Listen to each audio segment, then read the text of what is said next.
Now, we are going to start today by talking about loyalty cards and whether they are actually worth it. I'm joined now by Harry Kind, a consumer expert from Which. Harry, lovely to see you again. See you. Now, we've done a show about this, which goes out tonight on Channel 5 at 8 p.m. It is called Loyalty Cards. Are they worth it? There's a lot in that show. But let's find out from you guys here. Amy, how many loyalty cards have you got? Right, they are one of my simplest pleasures in life for my loyalty cards. I have the Curve app, so I have the full library of loyalty cards. Right. And I feel every time, like when I get those deals, particularly with my Nectar card, I'm addicted to my Nectar card, that it's a small lottery win. You can't take that dopamine away from me, Harry. Please don't break my heart. Is it loyalty if you have 100 different loyalty cards? It feels a bit promiscuous. Yeah, but I have my favourites. Definitely the Tesco Club card and the Nectar card and the Boots Advantage card. Top three. And it God is, tier. it is true, and we have someone talking about it on the show tonight, that sort of little dopamine hit, Rick, of I'm getting a deal, I've won. I'm you know, rich. we always sort of beating the system. Have you got some? Do you use them? I've got 8. You've got 8. You're very loyal. Very loyal. I did used to have 8 on a key ring, but I have digitalised them. So they are now on my phone. So double click on the side, open up the loyalty card. I used to be a big fan of loyalty cards. I used to think they were worthwhile. I loved the fact that in December I could go into my favourite supermarket and treat myself to maybe, 10 bottles of Gavi for Christmas or whatever it might be. However, I think the time has come now that they've become tricky and a bit underhand in the way that they pursue customers to give up data. Because let's be frank, this is all about data. But it's not about getting a better price. To get to know you. My loyalty card, I think, knows me better than my husband sometimes. I got to the point where I thought maybe I'm on The Truman Show. Do you remember the movie, The Truman Show? Because every single thing I wanted to buy had a special price. It was so creepy, but I absolutely... But they're not special prices, Okay, though, are they? well, look... what do you mean? Well, look, we're going to get into the nitty-gritty of that. And, of course, remember, the show's on tonight at 8 p.m. But, look, let's have a look at how much you can actually save with your loyalty card. Harry, talk us through it. Are there savings there to be had? Well, potentially. And the supermarkets, they claim that Tesco last year, they claimed that the average saving was £351 up to. Sainsbury's says 160 by using a Nectar card. And Boots said that their savviest 100 shoppers who use an Advantage card, well, they saved £817 on average. See, that's making me feel excited. But those are the most kind of power users. Me. And actually, if you have a look at the stats that the Times has pulled up, these are some savings of prices that you can only access with some loyalty cards. Yeah. And they might be available cheaper elsewhere. So look at the top one, Tesco's regular price for the Bisto chicken gravy there, £4. If you've got your club card, you get a 50p discount. But you can actually go to Asda without a loyalty card and get it for even cheaper at £3. So you're not always going to be getting the best deal for some of the products. That's right. And so what we're seeing here is a shift away from just collecting points to having a two-tiered pricing structure, where you have some prices that are only for people who have a loyalty card and the other price for the rest of us. But what these stats suggest is that is this a case of prices coming down for members, or is it prices going up for everybody else? And that's what you really, really have to look out for, because you don't want to be punished for not being a member. I like the exclusivity. It makes me feel special. But OK, so Amy, this is what we deal with in the film tonight on at 8 o'clock on Channel 5. It's called Loyalty Cards, Are They Worth It? And we asked a lot of people who have loyalty cards whether they understood what the deal was. Do you know what the deal is that you have with your supermarket? Do you ever ask yourself, why are they giving me and all the other shoppers so much money off our shops? So what I assume, perhaps naively, is that they just want to learn my spending habits so that they can increase the service, make a better service. So they know, they told me at Christmas that I was in the top 1% of shoppers in Apsley Mills branch of Sainsbury's for Brie. So guess what? The next week I got a discount on my Brie. you've got a discount on your brie. There you go. That's what they're there for, Harry. It seems like a kind of Spotify Unwrapped for your It was. Which maybe is, a nice Thrilling thing, and that's the data being used by the supermarkets. And of course, loyalty cards existed before we talked about data. If you have like a Cafe Nero card, the old-fashioned one, you get 9 coffees, you stamp that card. There's no data being collected. It's just encouraging you to go back. But now we're seeing the data getting richer and richer, and it being then sold to other companies as well. Is this why I get so many spam emails? And that doesn't help. That's my problem with it, though, Harry. The fact I don't mind if, like Amy says, she's got a great deal on some brie because they know her spending, they know what she likes. However, my issue with this is so much of this data is essentially being farmed and it's being sold off to third parties. And I don't like the idea that my data is being sold off to third parties and then sold on. And in some cases, by some supermarkets, these supermarkets have made huge profits. And it's a new way these supermarkets are making a lot of money. And this has been going on for months now. They are making a lot of money by selling them to people like TV streamers. So when you go on and you log on to whatever your favorite streaming site is, those adverts can be targeted at you. And you might think, well, what's the problem with that? I don't mind. But some people will mind because they think, well, I haven't passed on.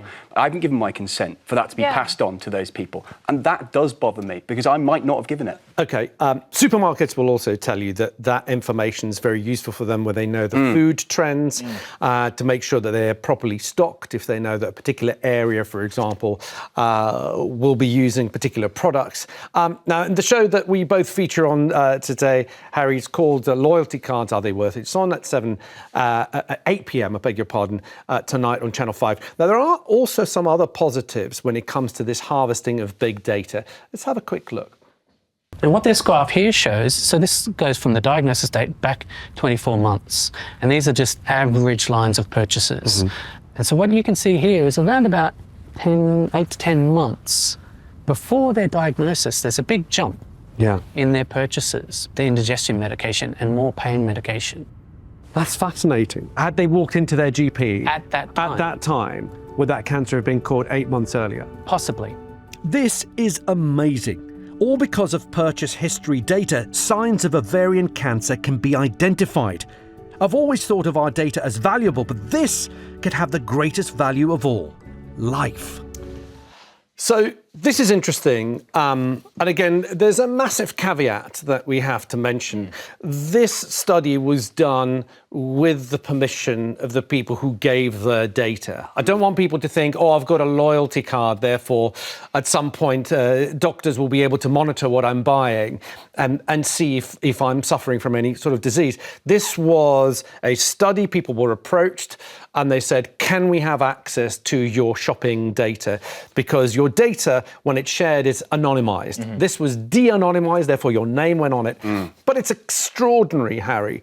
This huge amount of data can be used for good, but I guess what most people like Rick are saying is the transparency. Tell me what you're doing with it, and then I'll be a little bit happier. Exactly. And when we did a survey of loyalty card members, they said 25% of them said that they just didn't know what was happening to their data. And you want that transparency. You want to know where your data's going. In fact, one of the architects of Club Card said that data is the new oil. This is a valuable asset that you have, and you should know where it's going because that will influence whether you want to get a Club Card or not.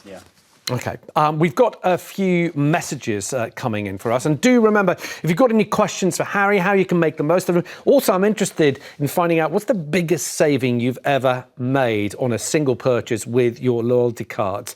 We were talking around in the office. Someone had 47 quid knocked off their big shop around Christmas. What's the biggest amount you've saved? Give us a call, let us know. Now, Joe on Facebook says they are a massive con. They inflate prices just to lower them to what it should be to make you think that you're getting a good deal. This is something that we deal with on the show tonight, Harry. Is there evidence of that prices are being taken up so that they can then be taken down because you've got a loyalty card, so they think you've got a saving, but actually you're paying the original price? We found evidence of that with some supermarket deals where, as you say, that kind of pricing roller coaster. But we also see, as the Times found, that there are discounts that are available for everybody in some supermarkets, but in some of the big ones with a membership scheme, they're put behind a paywall. So you're not necessarily saving any more than perhaps you used to back in 2018.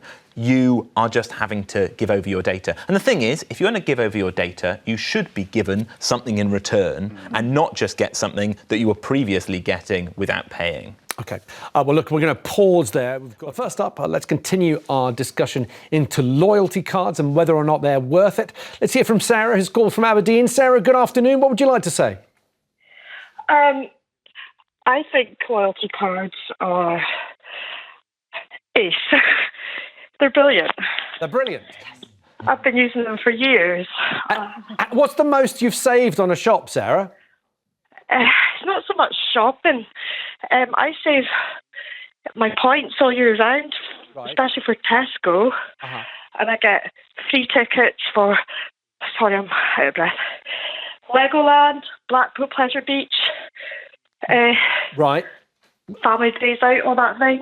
So I do save a lot of money that way.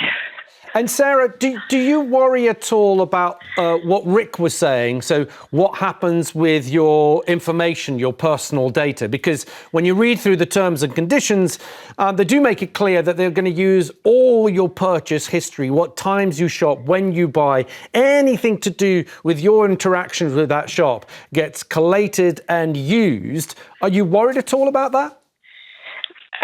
Not really. I think in the long run it's actually better. It could actually help. Okay. With wastage, I can't explain it, but yeah, Boots and Tesco are loyalty cards that I've used over the years that are very good. OK, thank you for that. Really appreciate your call. Thanks for getting in touch. Harry, let's give people some more advice, because I think quite a lot of people take out a loyalty card, but sometimes they won't use it to its full potential. So let's see how people can get the most out of them. What's your first tip? Yes, so most important, I think, is get the app for that loyalty card. And you can also add loyalty cards to a Google Wallet or your Apple Pay, which means that you don't have to carry around a big wad of plastic. You don't get caught short at the till where you've bought a load of products, you think you're going to get a good deal. Actually, you don't have the ability to pay for them. But also, if you have the app, you can get some targeted vouchers, so you don't have to bring along pieces of paper that you've been sent in the post. You can get specific money off specific items like brie right there at the till. So that's really handy. Not anymore, though. No more brie. No, You've been cut off the all-important brie. OK.